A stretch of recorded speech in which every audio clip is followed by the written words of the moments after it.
ఈరోజు రంగారెడ్డి జిల్లా అబ్దుల్లాపూర్ మెట్టు మండల పరిధిలో ఉన్నట్టు రావి నారాయణ రెడ్డి కాలనీ ఫేజ్ 3లో తెలంగాణ రైతాంగ సాయుధ పోరాట వార్షికోత్సవాల ముగింపు బహిరంగ సభను ఈ పేదల సముదాయంలో జరుపుకున్నాం. ఇప్పటిదాకా బహిరంగ సభ జరిగింది.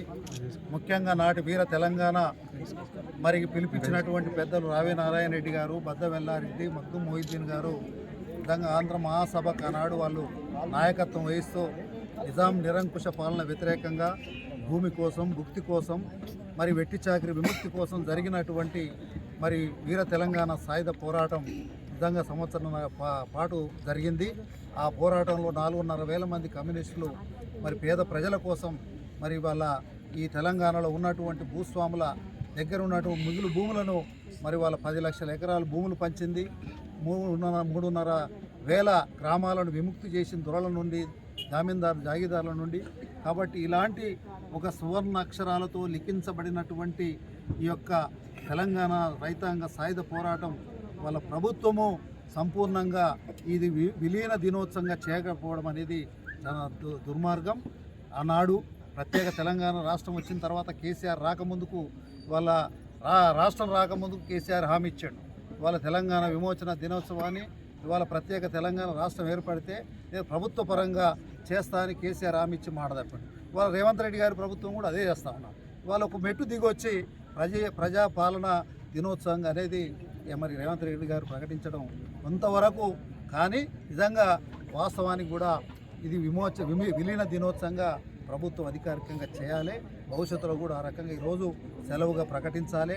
వాళ్ళ 4,500,000 అమరులకు గౌరవంగా ఈ రాష్ట్రంలో ఏదో ఒక గుర్తింపుగా ఒక గౌరవాన్ని, సముచిత గౌరవం ఇచ్చే విధంగా ఈ ప్రభుత్వం కృషి చేయాలని ప్రభుత్వాన్ని డిమాండ్ చేస్తూ ఉన్నాం. ఇది కమ్యూనిస్టుల యొక్క హోన్. కమ్యూనిస్టులు ఎర్ర జెండా పోరాటాల ద్వారానే నిజాం రాజు నుంచి తెలంగాణ నైజాం మరి ఈ ప్రాంతం అంతా కూడా విముక్తి కాబట్ట అనేది అందరికీ తెలుసు. దీన్ని బీజేపీ వాళ్ళు వక్రీకరించి చెప్పినా ప్రజలు నమ్మరు.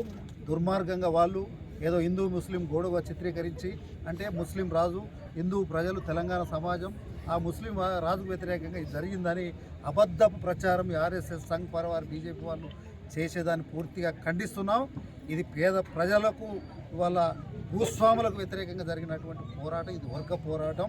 వాళ్ళ అణిచివేతకు వ్యతిరేకంగా, వెట్టి చాకిరి వ్యతిరేకంగా, మరి అణగారిన వర్గాల మీద దమనకాండకు వ్యతిరేకంగా ఈ రాజు మీద చేసినటువంటి పోరాటం. అది భారతదేశంలో విలీనం చేయమని 40 ఏళ్ళ స్వాతంత్రం వస్తే 48 దాకా ఒక సంవత్సరం మొత్తం కూడా ఈ స్వాతంత్రంలో రాకుండా చూసినటువంటి దుర్మార్గానికి జరిగినటువంటి వీరోచిత తెలంగాణ సాయుధ పోరాటాన్ని ప్రభుత్వం ఎప్పటికైనా గుర్తింపు ఇవాళ సరైన సముచితగా ఇవాళ గౌరవం ఇవ్వాలని ప్రభుత్వాన్ని డిమాండ్ చేస్తూ, వాళ్ళ కమ్యూనిస్ట్ పార్టీ, వాళ్ళ వీరోచిత చరిత్ర కలిగినటువంటి పార్టీ.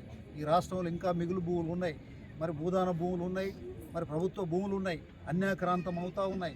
వాటిని వెలికి తీసి వాళ్ళ పేదలకు పంచాల్సిన అవసరం ఉంది. వాళ్ళ హైదరాబాద్ చుట్టుముట్టు నగరంలో మరి ఓఆర్ఆర్ ఉంది. ఓఆర్ఆర్లు లోపల బయట వాళ్ళ త్రిబుల్ కూడా వచ్చింది. రీజనల్ రింగ్ రోడ్డు కూడా వాళ్ళు వచ్చింది. ఇది ఒక దక్షిణ భారతదేశంలో హైదరాబాద్ అనేది ఒక పెద్ద క్యాపిటల్ సిటీగా ఇవాళ మరి ముందుకు పోతూ ఉన్నది. ఇటువంటి క్యాపిటల్ సిటీలో ఇంకా గుడిసెలు వేసుకొని ఇంకా 60 గజాలు ఇవ్వమని ప్రభుత్వాన్ని అడిగే దుస్థితి వచ్చింది. అది ప్రభుత్వ సిగ్గుచేటిది.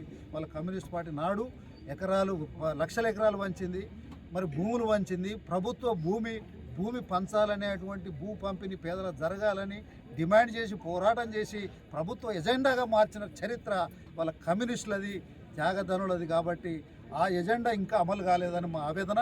ఇంకా ఈ రాష్ట్రంలో నిజమైన అమరవీరులకు శ్రద్ధాంజలి, వాళ్లకు నివాళులు అర్పించాలంటే ఉన్న మిగులు భూములను కూడా పేదలకు పంచాలి, భూదాన భూములు పేదలకు పంచాలి. ఎవడు ఆక్రమించినా చట్టపరమైన చర్యలు తీసుకోవాలి.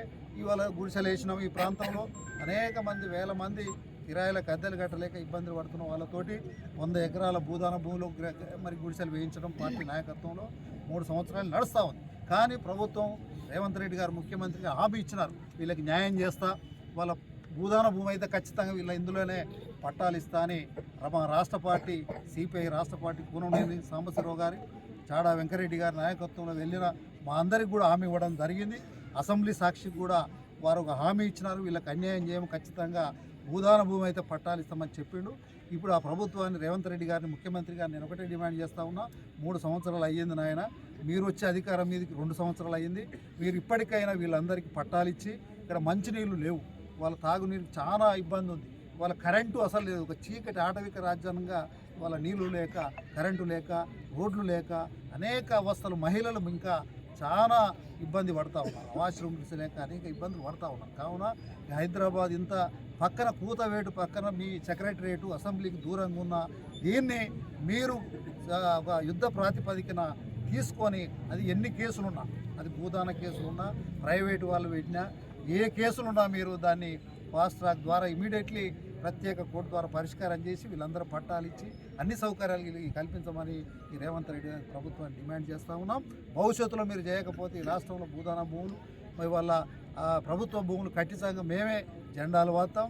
మీరు ఆ చొరవ తీసుకోకపోతే ఇప్పటికైనా మేమే ఖచ్చితంగా పేదలకు పంచిపెట్టే కార్యక్రమం కూడా సిపిఐ తీసుకుంటుందని చెప్పేసి ఈ సందర్భం కూడా అదే ఈ తెలంగాణ వీర తెలంగాణ సాయుధ పోరాట వీరులకు అమరులకు ఇచ్చే నిజమైన నివాళని నేను సిపిఐగా భావిస్తూ సెలవు తీసుకుంటాను.